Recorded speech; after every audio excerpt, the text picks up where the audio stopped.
Buenas tardes. Llegó la hora del especial de los domingos. Hoy, 4 de marzo del 2018, vamos a poner sobre la mesa de la verdad el resultado del 21F en Bolivia. La anterior semana pudimos conocer la fuerza de llamamiento que tuvieron el MAS, que pedía la repostulación de Evo Morales, y la oposición, más los movimientos sociales, como ya les dije antes, era para mostrar músculos. No hay lugar a dudas que el MAS, como partido político, es mucho más que todos los partidos políticos de la oposición. Ahora, en esta oportunidad, vamos a ver el lado cualitativo del 21F. Es muy interesante saber, por ejemplo, qué sectores sociales de Bolivia apoyan a Evo Morales y qué sectores sociales apoyan a la oposición.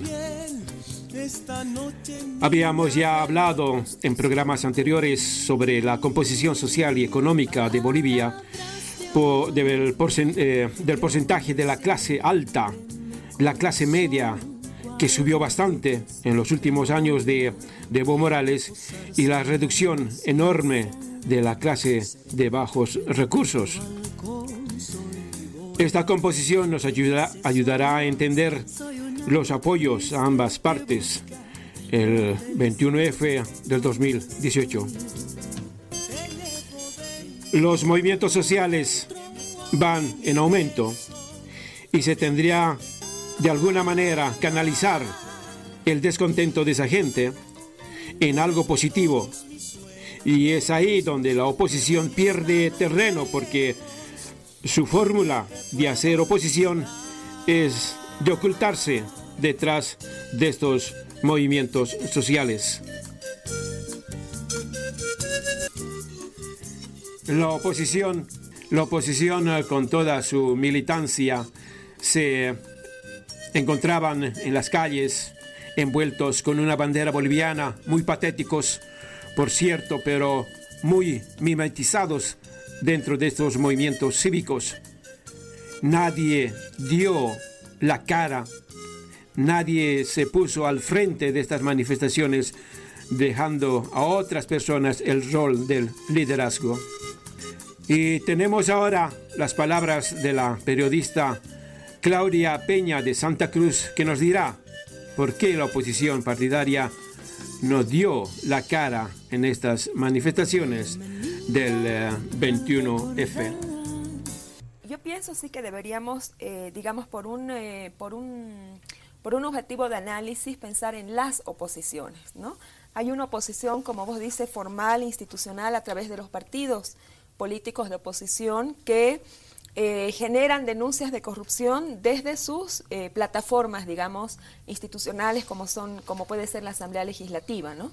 Y comparto el análisis de que en muchos de los movimientos ciudadanos hay gente de mandos medios, ¿no?, que no necesariamente pertenece a un partido político formal ahora, pero que tiene una carrera política partidaria en su haber, en su historia, y que se presenta como ciudadano o ciudadana ahora en estos movimientos ciudadanos.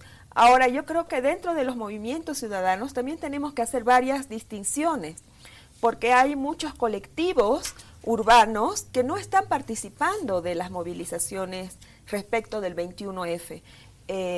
Colectivos ciudadanos, por ejemplo, que tienen que ver con ecología, que tienen que ver con feminismo, que trabajan desde hace muchos años, que no están participando en estas movilizaciones, y otros colectivos ciudadanos que sí lo están haciendo.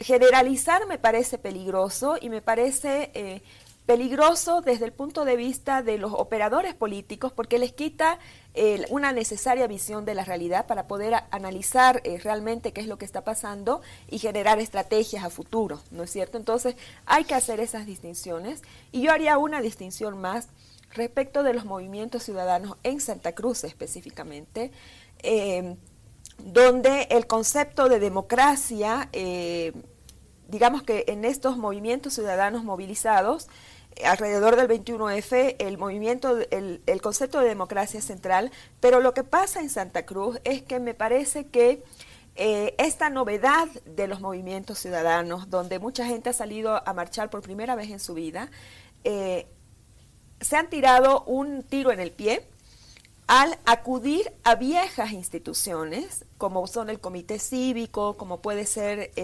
las organizaciones empresariales en Santa Cruz, que están desgastadas, sobre todo el comité cívico, han acudido a estas organizaciones y les han dado nuevamente una legitimidad política que ellos no tienen cuando se trata de hablar de democracia por su misma organización interna.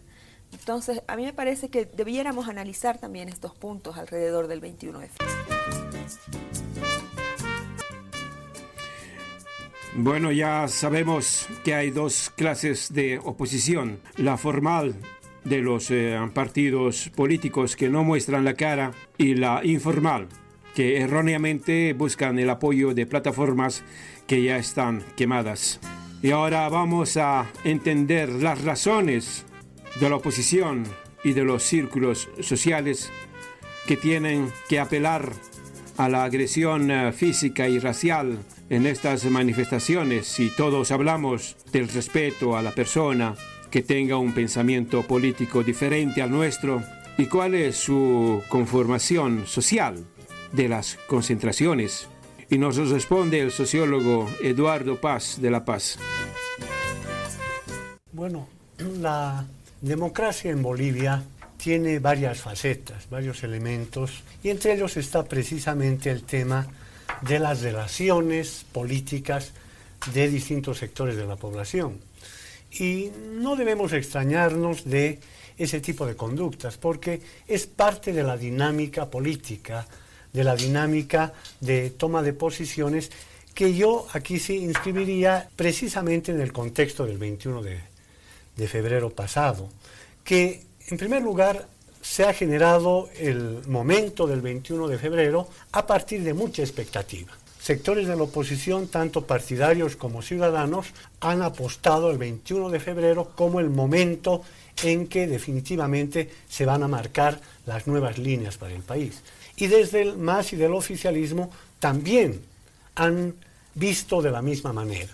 Es decir, han tomado el desafío y han dicho, bueno, este momento es un momento importante para medir fuerzas, en lo que podemos llamar medir fuerzas en las calles. Y bueno, con todos los elementos que esto significa, lo que corresponde ante esta expectativa de las fuerzas sociales y políticas, de los medios de comunicación, de que el 21 de febrero va a marcar la nueva perspectiva política de Bolivia, creo que se ha dado.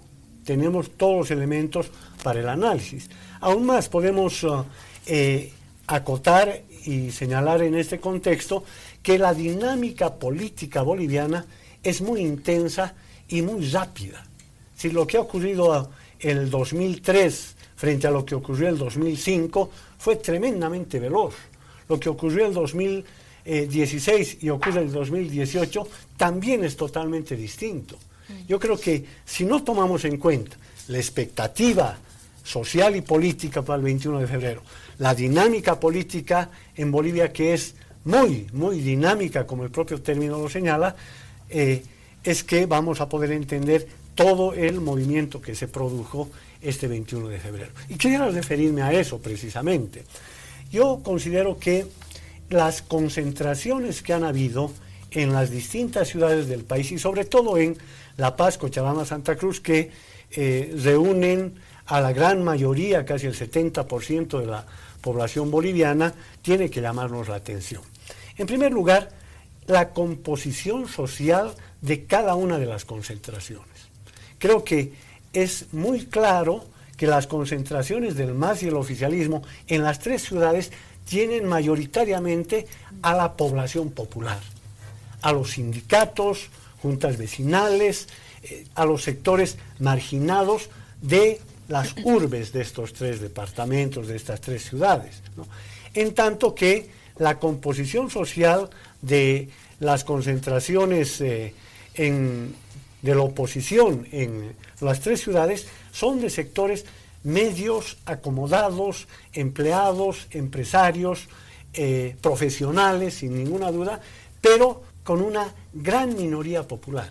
Entonces, este primer señalamiento marca quiénes son los que personifican, ¿no?, en la población los que se adhieren a uno o a otro proyecto, a una posición o a otra. Y esto tiene que llamarnos la atención para el análisis.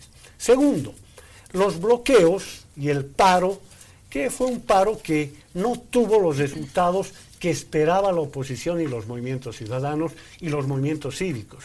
Inclusive en puntos centrales como Santa Cruz o Cochabamba, el paro fue muy limitado.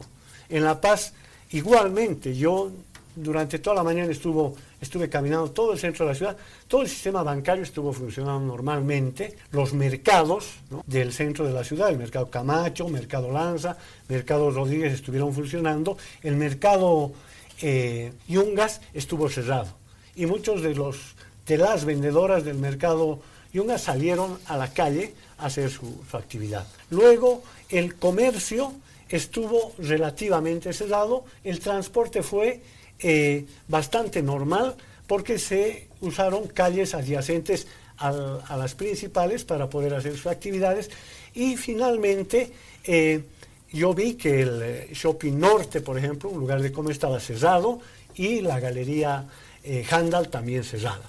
Pero por otra parte los supermercados tuvieron también actividad normal, lo que por lo menos en una primera mirada muestra que ese paro no fue tal. Tercer elemento, los bloqueos. Creo que los bloqueos y las características de los bloqueos vale la pena analizarlos. Han sido bloqueos que se han realizado en las zonas más acomodadas de las ciudades. En el caso de La Paz, Sopocachi, fue muy importante los bloqueos, Calacoto, Achumani. Pero toda la periferia de la ciudad no hubo ningún bloqueo. En el centro de la ciudad, en la calle Mercado y Potosí, esquina Genaro San Ginés, habían bloqueos. Es decir, lo que también aquí se puede analizar desde el punto de vista urbano, la ocupación urbana de los bloqueos fue precisamente en los sectores medios, acomodados, profesionales, ¿no?, de la ciudad. En cambio, en las zonas populares no hubo tal actividad de bloqueos. En el Alto tampoco, que podía suponerse que también ahí va a marcarse determinados lugares con bloqueos y otros que no hayan bloqueos. Entonces, tercer elemento que nos permite ver que hay una composición social, una ocupación del espacio que tiene que ver con las características sociales de la población. Y de aquí ya podemos pasar a las características de los discursos. Los discursos en las distintas concentraciones fueron totalmente distintos. Los discursos de la oposición y de los grupos ciudadanos eran discursos muy genéricos y además con una llamada a la democracia también muy abstracta. Y quienes participaban de esos discursos eran quienes representaban a estos sectores. Esa composición es muy interesante conocer, porque yo y los que vivimos en el exterior tenemos la información en diferido. Yo les daba un ejemplo la anterior semana, lo que pasaba, los medios de información que no reflejaban la realidad porque la mayoría de estos medios están ligados a la oposición. Era como ver un partido de la Champions League en diferido. Entonces vemos la diferencia de los discursos entre la oposición y los movimientos sociales, que nos llama a la reflexión, porque el oficialismo recupera a esa gente a pesar de la gran mentira, cuando la oposición siempre habla que el gobierno de Evo va camino a una dictadura. Y vamos a ver si eso es cierto. Y nos responde la periodista Claudia Peña. Yo pienso que es necesario volver a poner sobre la mesa lo que se sostenía, muchos intelectuales, mucha gente sostenía en las épocas de mayor polarización entre el 2003 y el 2008, ¿no? Y es el principio básico de que todo absolutismo es peligroso, pero no solamente que es peligroso, sino que es falso. Es falso que toda la democracia esté contenida en el voto ciudadano. Por lo tanto, es falso decir que el irrespeto al voto del 21F anula la democracia. Porque de ahí a decir que es dictadura hay un paso que es inclusive innecesario de decir. Y es mentira que estemos en dictadura, ¿no? Un absolutismo que es falso es decir que esto va más allá de izquierdas y derechas. Porque hemos visto, yo concuerdo completamente con Eduardo, de que hay unas composiciones sociales, unas composiciones de clase, unas composiciones de identidad de clase que están siendo obvias en las dos movilizaciones. Entonces, es absolutista decir que esto va más allá de derechas e izquierdas, es desideologizante y por lo tanto me parece peligroso. Es como decirle al trabajador, bueno, trabajador, obrero, que por ahí recibes menos del salario que te corresponde por tu trabajo, sos igual a tu patrón, a quien te paga el sueldo y a quien gana 10, 15 veces más que vos. Eso es mentira.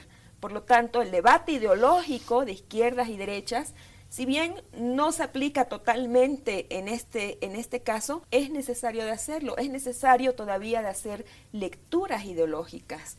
Es necesario decir que si bien todos y todas somos iguales en dignidad y si bien todos y todas somos iguales ante la ley, no todos somos iguales en la estructura socioeconómica y en el acceso al poder económico y en la posibilidad de ejercer nuestros derechos. Por lo tanto, decir que esto va más allá de las derechas e izquierdas es falso porque es un discurso absolutista. También decir que todos han estado movilizados es falso. Yo no estuve movilizada. Y cuando iba a pie a mi trabajo, había decenas, cientos de personas que iban a pie a su trabajo el mismo día junto a mí, independientemente de lo que estén pensando. Entonces no podemos decir que toda la gente se ha movilizado. Ahora, respecto de la capacidad interna del movimiento al socialismo de hacer ejercicios de autoanálisis, autocrítica, yo siento que ahora más que nunca son necesarios. Son necesarios esos análisis, esa autocrítica.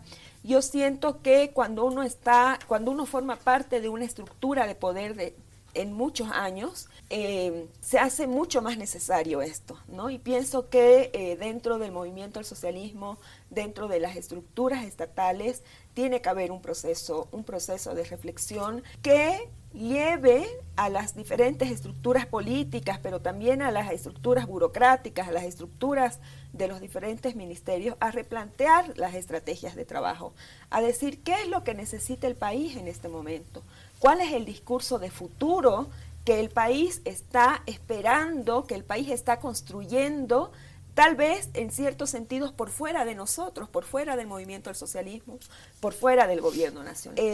Yo siento que en este momento no hay un solo actor político que esté manejando el discurso de futuro que pueda cohesionar a la sociedad. Porque hay una reivindicación, digamos, en base al concepto de democracia, cuyo contenido nadie lo está, siento que es un contenido vacío, que se dice democracia, pero no hay un contenido real de esa palabra de democracia dentro de los movimientos ciudadanos o de las diferentes oposiciones. Y siento que la juventud no se siente convocada por ninguna parcialidad política. No termina de ser parte. No termina de ser parte, no termina de sentirse representada y tampoco termina de ser entendida desde el otro lado, desde el lado del poder, desde el lado de los partidos políticos. Entonces yo pienso que las estructuras partidarias en general tienen que hacer un proceso de reflexión y de construcción de un nuevo discurso.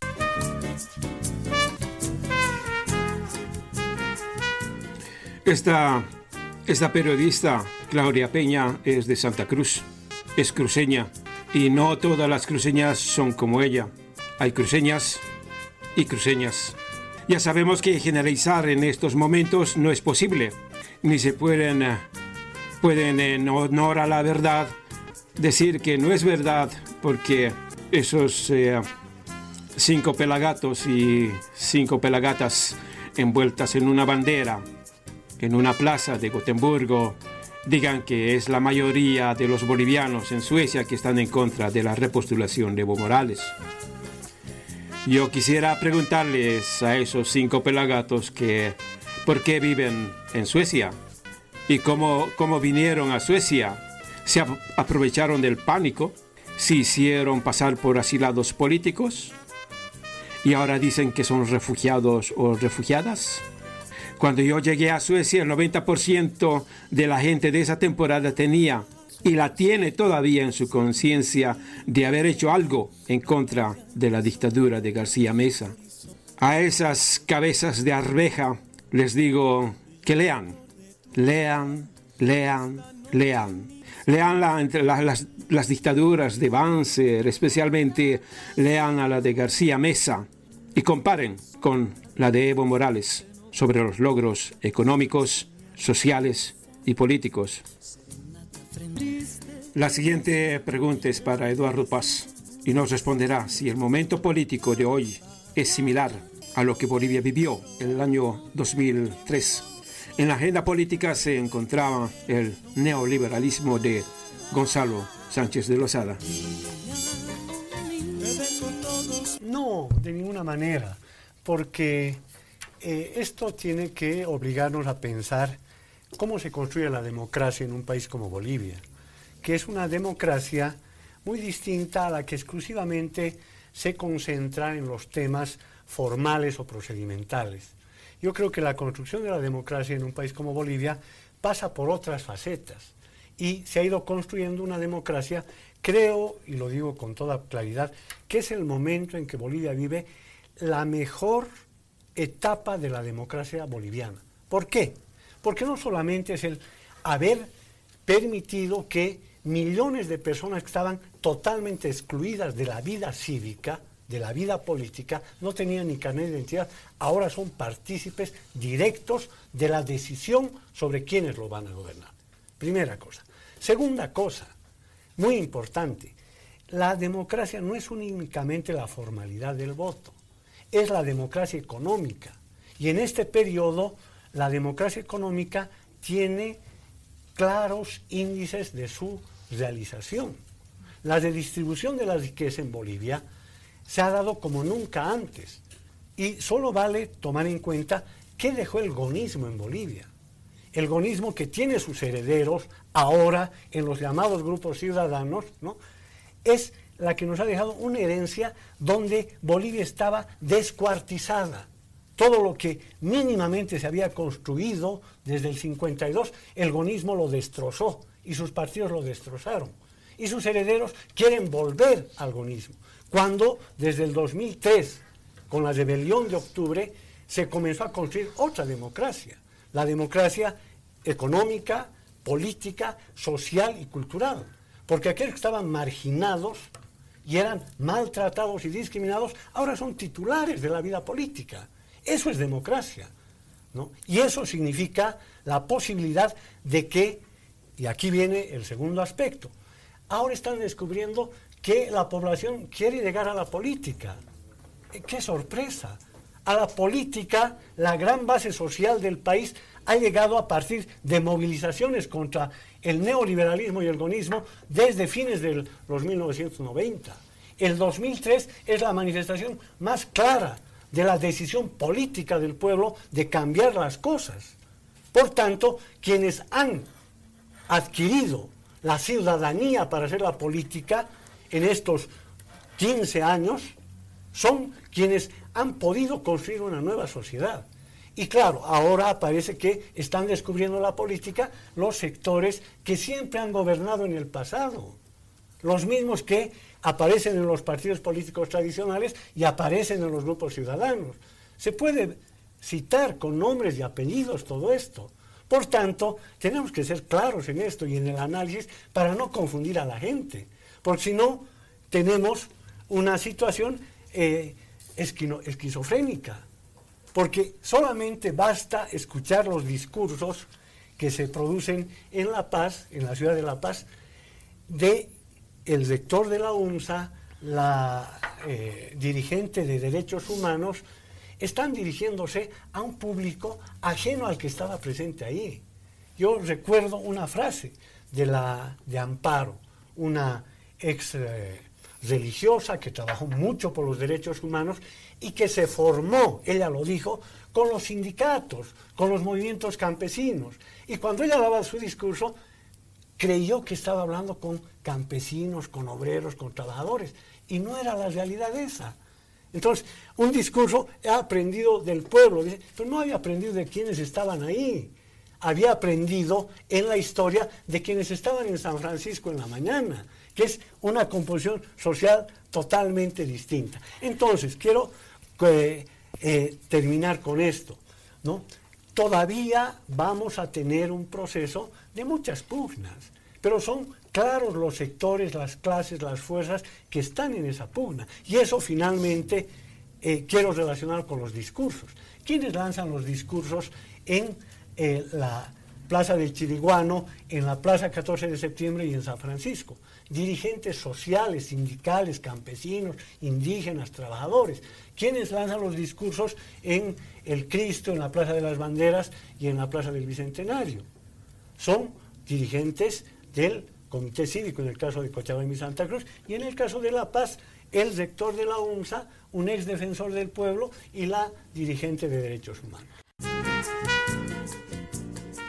El comunismo es el periodo de la presidencia de Gonzalo Goni Sánchez de Lozada. Y es muy reconfortante saber que el poder para mantener un gobierno es su base social. Gobierno que no tiene una base social está perdido. Y ahora tenemos otra pregunta, Claudia Peña. ¿Quién representa a esa juventud que ya tiene otra forma de lectura de las movilizaciones? Porque es evidente el choque de generaciones y por supuesto es evidente sus contradicciones de representatividad. Mira, yo conozco varios casos, por ejemplo, de chicos que entran a una carrera a la Gabriel René Moreno, a la Universidad Pública en Santa Cruz. Ponete que entra a Sociología.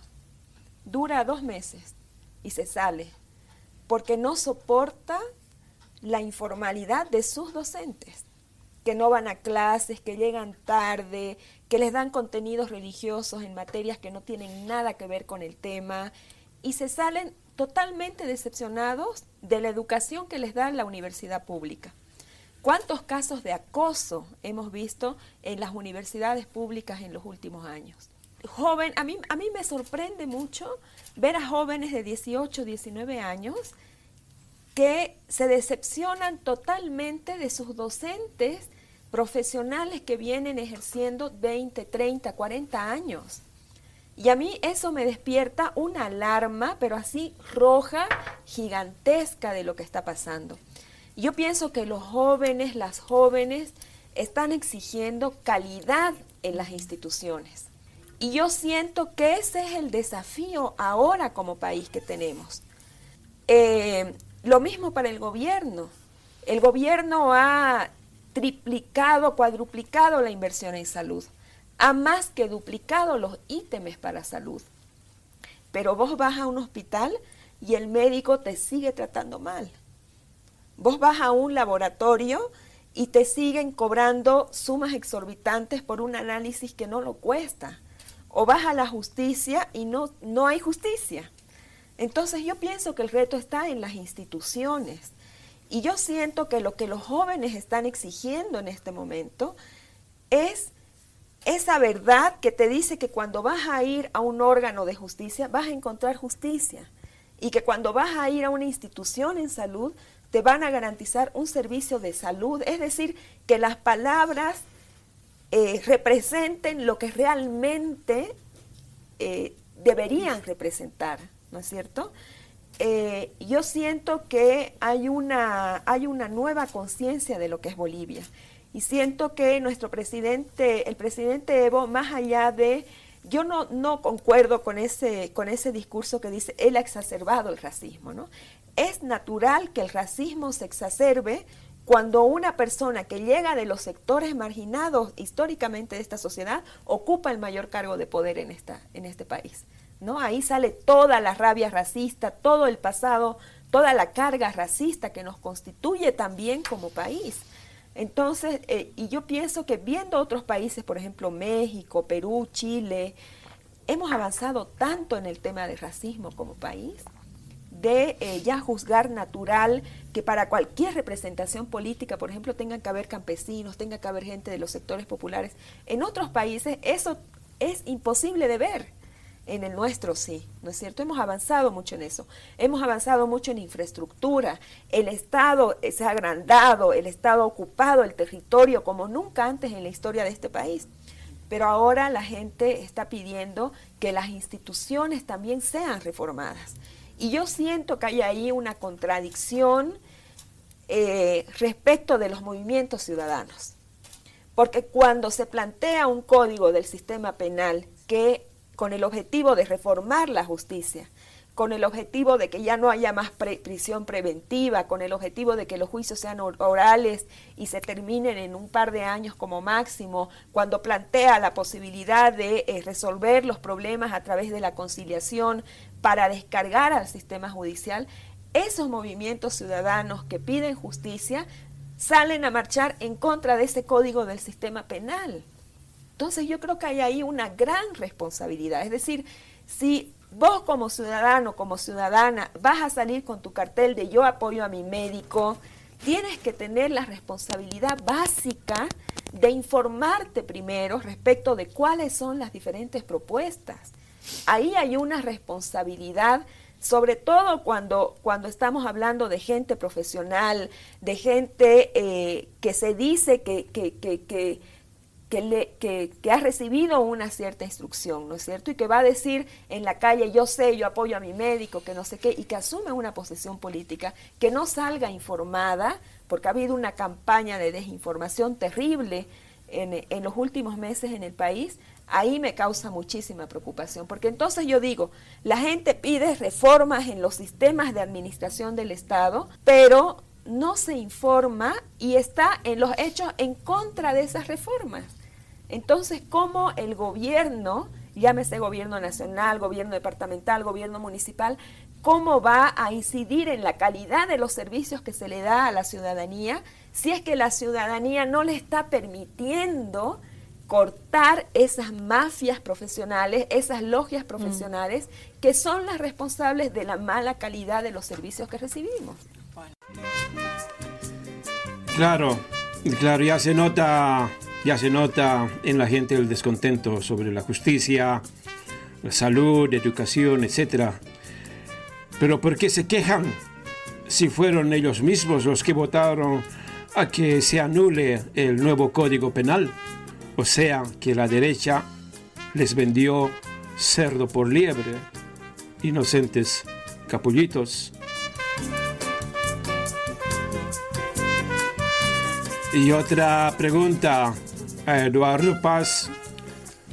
Si vemos que la ciudadanía pide cambios, ¿hasta qué punto esta ciudadanía tendría que posicionarse ideológicamente para conseguir estos cambios, con o sin polarización? La llamada polarización, que sin duda no implica necesariamente una polarización de fuerzas similares. La polarización puede ser también entre una fuerza muy superior y una fuerza muy inferior. Es decir, el problema de la polarización no es que hay un equilibrio. Yo creo que eso ocurre en la política boliviana. No hay una polarización de dos fuerzas similares. Hay una fuerza que es muy superior a la otra. Ahora, esto nos tiene que llevar a pensar sin duda a un tema inicial, que el movimiento al socialismo es una organización política débil, como organización política. Y seguramente el MAS tendrá que hacer su balance sobre lo que hace, lo que ha hecho y lo que hará. Es que no es Pero al político. mismo tiempo, claro, ahí viene el segundo tema, que los movimientos sociales y populares son organizaciones muy poderosas. Los sindicatos campesinos, la Central Obrera Boliviana, las mujeres campesinas, los interculturales, las juntas vecinales sobrepasan la dinámica de la organización política. Y creo que eso es lo que hay que entender de lo que ha ocurrido en Bolivia. Es la fuerza de la masa social que impone un camino que debe avanzar Bolivia. Y el propio presidente Evo Morales se ve sometido a esa fuerza, y el MAS también. Y en alguna medida el propio presidente fomenta esas fuerzas, porque son su respaldo. No es casual que para tomar decisiones importantes se reúne con ALCAM, que son precisamente estas organizaciones. Cuando decide dar un paso atrás en el tema de la elevación de la gasolina, lo hace con ellos.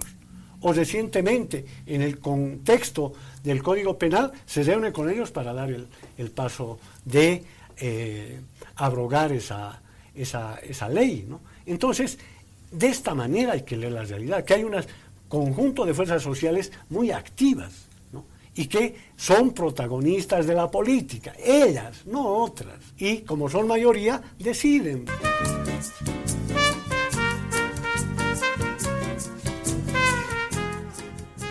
Y para entender mejor la forma de gobierno de Evo Morales es participativa. O sea, que cualquiera puede participar en las decisiones del gobierno si participas orgánicamente en una organización. Lo mismo pasa en Venezuela, en Cuba. El gobierno opuesto a Evo Morales es, por ejemplo, el gobierno sueco. Y es un gobierno representativo, o sea que el gobierno sueco te representa en cualquier decisión. Una vez que votes a cualquiera de los partidos suecos, ellos no te preguntan si están haciéndolo bien o están haciéndolo mal. Ellos te representan y tú no puedes decir nada hasta las próximas elecciones. Esa es la diferencia del gobierno participativo y representativo. Espero ahora ya no confundas entre democracia y dictadura, la diferencia de un gobierno neoliberal y socialista. Y por último, aprende a no generalizar a la gente. Yo, por ejemplo, nunca me envolví en una bandera boliviana y jamás lo haré por mis principios ideológicos. Y si quieres dar tus propios puntos de vista al respecto del programa de hoy, no tienes nada más que llamar y estos micrófonos están abiertos para ti, para todos y para todas. Gerardo Acecas, hasta la próxima semana.